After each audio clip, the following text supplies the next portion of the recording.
ঈদুল আজহা মুসলমানদের সবচেয়ে গুরুত্বপূর্ণ ধর্মীয় উৎসবগুলোর অন্যতম একটি। কিন্তু এই কুরবানি নিয়েই এখন ভারত জুড়ে শুরু হয়েছে তপ্ত বিতর্ক। কোথাও গরুবাহী পরিবহন বন্ধ হচ্ছে, কোথাও কড়া পুলিশ নজরদারি করছে, আবার কোথাও সামাজিক মাধ্যমে ছড়িয়ে পড়ছে ভয়, উত্তেজনা আর রাজনৈতিক বক্তব্য। প্রশ্ন হলো, ভারতে প্রতি বছর কুরবানি নিয়ে এত বিতর্ক কেন হয়? এটা কি শুধুই ধর্মীয় বিষয়, নাকি এর পেছনে আছে রাজনৈতিক, অর্থনৈতিক এবং ভোটের হিসাব? আর সবচেয়ে গুরুত্বপূর্ণ প্রশ্ন, এই পরিস্থিতি ভবিষ্যতে কোথায় গিয়ে দাঁড়াতে পারে?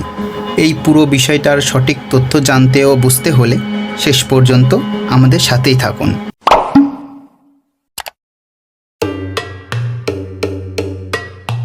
ঈদুল আজহার সময় শুধু ধর্মীয় অনুষ্ঠানই হয় না, এই সময় দক্ষিণ এশিয়ার সবচেয়ে বড় পশু অর্থনীতিগুলোর একটি তৈরি হয়।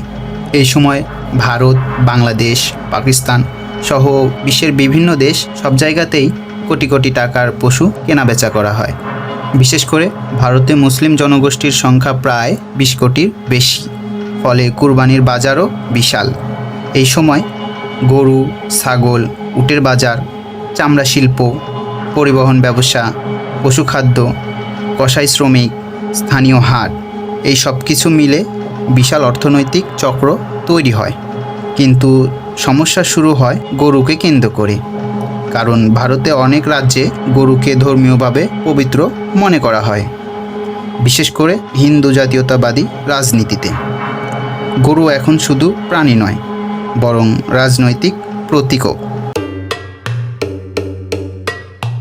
ভারতে পুরো দেশের জন্য একই আইন নেই, প্রতিটি রাজ্যের রয়েছে আলাদা আলাদা নিয়ম। কিছু রাজ্যে গরু জবাই করা পুরোপুরি নিষিদ্ধ, কোথাও বয়স অনুযায়ী অনুমতি রয়েছে, কোথাও শুধু মহিষ জবাই করা বৈধ, আবার কিছু জায়গায় কড়া নিয়ন্ত্রণের মধ্যে অনুমতি আছে। এ কারণেই প্রতি বছর ঈদের আগে উত্তেজনা বাড়ে, বিশেষ করে উত্তরপ্রদেশ, গুজরাট, মধ্যপ্রদেশ, আসাম এবং এইসব জায়গায় আইন অনেক কঠোর। অন্যদিকে কেরালা, পশ্চিমবঙ্গ, কিছু উত্তর পূর্বাঞ্চলীয় রাজ্যের নিয়ম তুলনামূলক ভিন্ন, ফলে একই দেশে এক এক জায়গায় এক এক পরিস্থিতি তৈরি হয়। আগে বিতর্ক সীমাবদ্ধ থাকতো স্থানীয় এলাকায়, কিন্তু এখন একটা ভিডিও, একটা ছবি, একটা গুজব কয়েক মিনিটেই লাখো মানুষের কাছে পৌঁছে যায়। কখনো পুরনো ভিডিও নতুন করে ছাড়া হয়, কখনো ভুয়া তথ্য ছড়িয়ে ভয় তৈরি করা হয়। আর সোশ্যাল মিডিয়া অ্যালগোরিদম এমন কন্টেন্টই বেশি পুশ করে, যেটা মানুষকে ইমোশনালি রিয়্যাক্ট করায়। ফলে রাগ, ভয়, ধর্মীয় উত্তেজনা, রাজনৈতিক বিভাজন আরও বেড়ে যায়। এখানেই ডকুমেন্টারি স্টাইলে অ্যানালাইসিস খুবই গুরুত্বপূর্ণ, কারণ বাস্তবতা আর সোশ্যাল মিডিয়া ন্যারেটিভ সবসময় এক হয় না। ভারতে ধর্ম আর রাজনীতি বহু বছর ধরেই একে অপরের সাথে জড়িত, বিশেষ করে নির্বাচনের সময়। ধর্মীয় পরিচয়, জাতীয়তাবাদ, গরু রক্ষা, মন্দির, খাদ্যাভ্যাস এসব বড় রাজনৈতিক ইস্যু হয়ে ওঠে। অনেক বিশ্লেষকের মতে গরু রাজনীতি ভারতের কিছু অঞ্চলে ভোট ব্যাংকের অংশ হয়ে গেছে। আবার অন্যদিকে অনেকে মনে করেন এই শৃঙ্খলা ধর্মীয় সংবেদনশীলতা বজায় রাখার জন্যই কঠোরতা বাড়ানো হয়। অর্থাৎ পুরো বিষয়টা একপাক্ষিক নয়, এখানে ধর্ম আছে, রাজনীতি আছে, অর্থনীতি আছে, সংস্কৃতিও আছে এবং সোশ্যাল মিডিয়া ইনফ্লুয়েন্সও আছে।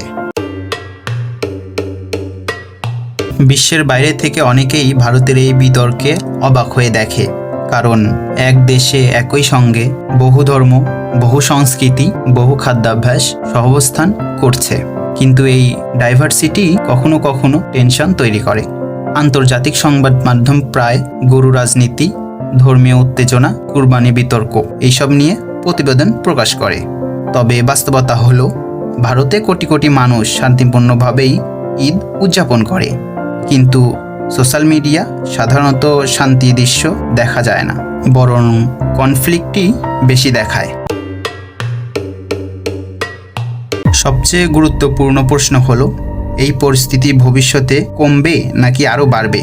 বিশেষজ্ঞদের মতে যতদিন ধর্মীয় আবেগ, রাজনৈতিক পোলারাইজেশন এবং সোশ্যাল মিডিয়া মিস ইনফরমেশন থাকবে, ততদিন এই বিতর্ক থাকবে। তবে সাধারণ মানুষের মধ্যে সচেতনতা বাড়লে পরিস্থিতি অনেক বদলে যেতে পারে, কারণ শেষ পর্যন্ত একটি দেশের স্থিতিশীলতা নির্ভর করে সহাবস্থান আর পারস্পরিক সম্মানের উপর। কুরবানি কারো কাছে ধর্মীয় ইবাদত, কারো কাছে রাজনৈতিক বিতর্ক, আবার কারো কাছে অর্থনীতির বড় এক অংশ। কিন্তু প্রশ্ন হলো, সোশ্যাল মিডিয়ার এই গুজবে আমরা কি সত্য আর উত্তেজনার পার্থক্য বুঝতে পারছি? আজকের এই ভিডিওতে আমরা যা জেনেছি ও বুঝেছি সব কিছুই নির্ভর করছে বিভিন্ন সাইট, অফিসিয়াল, আনঅফিসিয়াল ও রিসার্চের ওপর। এখানে চ্যানেলের কোনো ব্যক্তিগত মতামত বা পরামর্শ নেই। বর্তমান পরিস্থিতি ও প্রেক্ষাপট বিবেচনা করে ভিডিওটি ভালো লাগলে অবশ্যই চ্যানেলটি সাবস্ক্রাইব করবেন।